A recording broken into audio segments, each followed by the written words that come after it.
वकालत करने, अदालतों का अनुभव लेने और हिंदुस्तानी कानून का अभ्यास करने के लिए बैरिस्टर गांधी ने बंबई सदर अदालत में सनद की दरखास्त दी।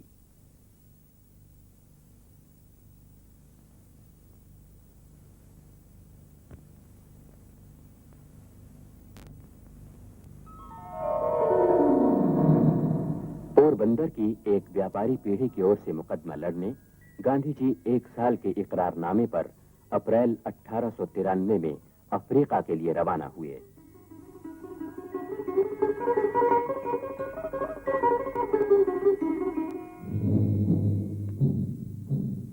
एक महीने के सफर के बाद वे डरबन पहुंचे।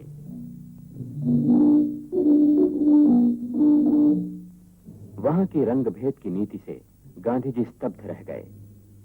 उनके हृदय को आघात पहुंचा।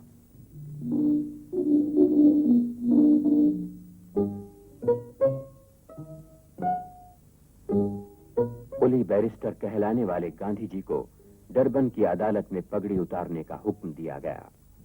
यह अपमान गांधी जी से बर्दाश्त न हुआ और वो अदालत छोड़कर चले गए। अखबारों ने उन्हें बिन बुलाया मेहमान कहा।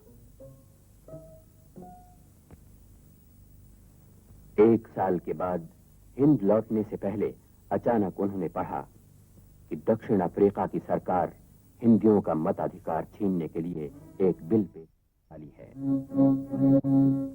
उन्होंने कहा, हिंदुस्तानियों की हस्ती को मिटाने का यह पहला कदम है और अपने हमवतनों के छीने हुए अधिकार का सवाल हाथ में लिया। इस तरह रंगभेद विरोधी महान आंदोलन का आरंभ हुआ। गांधी जी ने दक्षिण अफ्रीका को अपना लिया।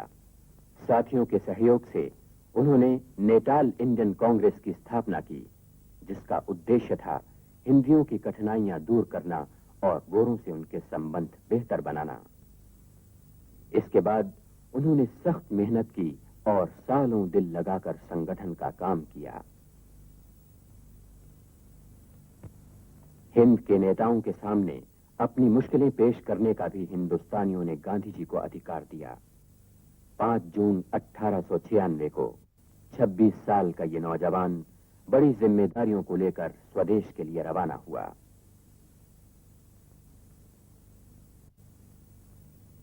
हिंदुस्तान में उन्होंने बड़े बड़े राजनीतिक केंद्रों का दौरा किया। देश के बड़े बड़े नेताओं से मिले। न्यायमूर्ति राणा डे ने उनकी बातों को गौर से सुना। योग्य शक्ति रखने वाले सर फिरोज शाह में उन्होंने हिमालय की भव्यता के दर्शन किए। लोकमान्य तिलक ने उनकी पूरी मदद करने का वादा किया। लोकमान्य में उन्होंने सागर की सी गहराई पाई। गोपाल कृष्ण गोखले ने उन्हें गंगा की तरह अपनी गोद में समा लिया।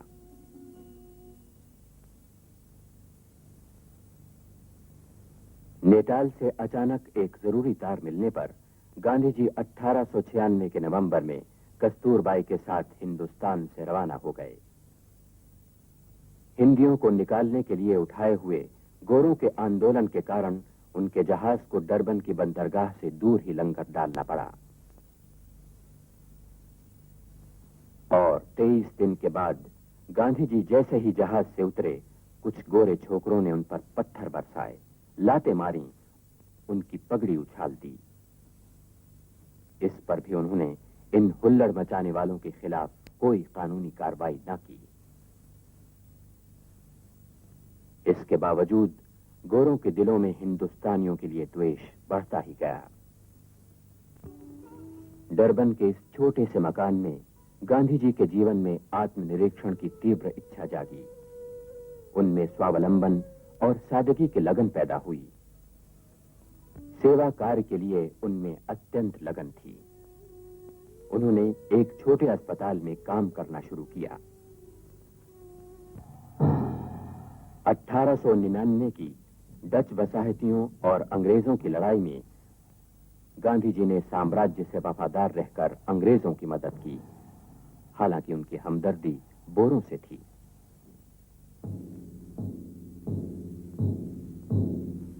घायलों की सेवा करने वाली एक हिंदुस्तानी टुकड़ी बनाकर वे मोर्चों पर ले गए।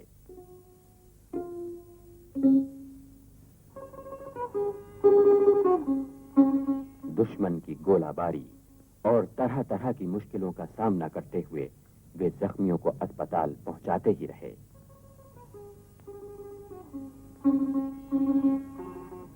साम्राज्य के वफादार सेवकों की तारीफ की गई और उनको युद्ध पदक दिए गए।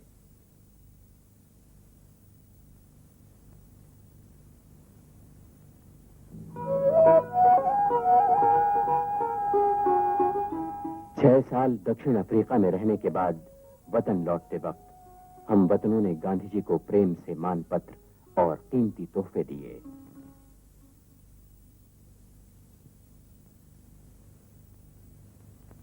उन्नीस सौ एक में स्वदेश लौटने पर गांधी जी कलकत्ता गए और पहली बार कांग्रेस अधिवेशन में शामिल हुए। दक्षिण अफ्रीका के हिंदियों की हालत के बारे में प्रस्ताव पेश करके उन्होंने देशवासियों से संगठन का काम किया। हिंद के नेताओं के सामने अपनी मुश्किलें पेश करने का भी हिंदुस्तानियों ने गांधी जी को अधिकार दिया।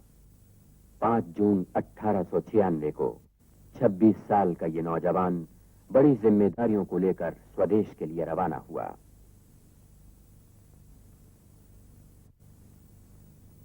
हिंदुस्तान में उन्होंने बड़े बड़े राजनीतिक केंद्रों का दौरा किया। देश के बड़े बड़े नेताओं से मिले। न्यायमूर्ति राणा डे ने उनकी बातों को गौर से सुना। योग्य शक्ति रखने वाले सर फिरोज शाह में उन्होंने हिमालय की भव्यता के दर्शन किए। लोकमान्य तिलक ने उनकी पूरी मदद करने का वादा किया। लोकमान्य में उन्होंने सागर की सी गहराई पाई। गोपाल कृष्ण गोखले ने उन्हें गंगा की तरह अपनी गोद में समा लिया।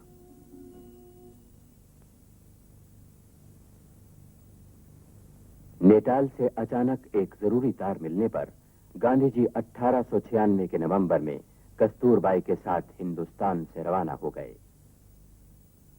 हिंदियों को निकालने के लिए उठाए हुए गोरों के आंदोलन के कारण उनके जहाज को डरबन की बंदरगाह से दूर ही लंगर डालना पड़ा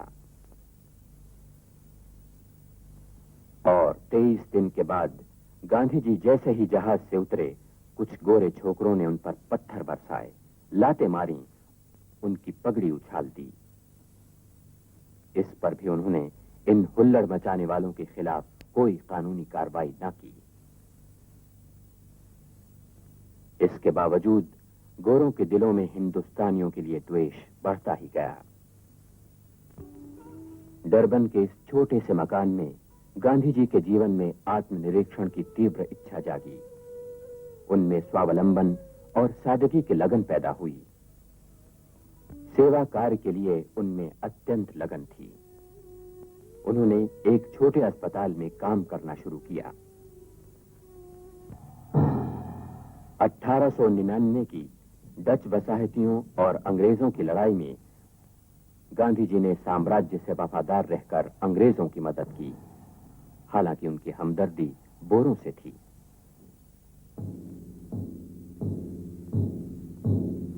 घायलों की सेवा करने वाली एक हिंदुस्तानी टुकड़ी बनाकर वे मोर्चों पर ले गए।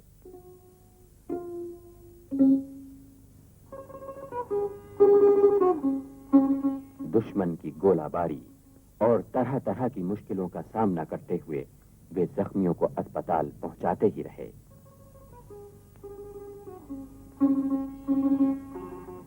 साम्राज्य के वफादार सेवकों की तारीफ की गई और उनको युद्ध पदक दिए गए।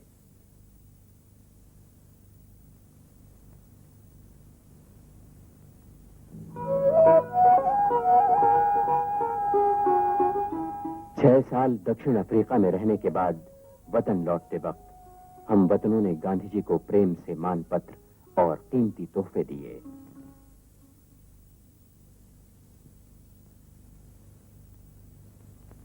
उन्नीस सौ एक में स्वदेश लौटने पर गांधी जी कलकत्ता गए और पहली बार कांग्रेस अधिवेशन में शामिल हुए।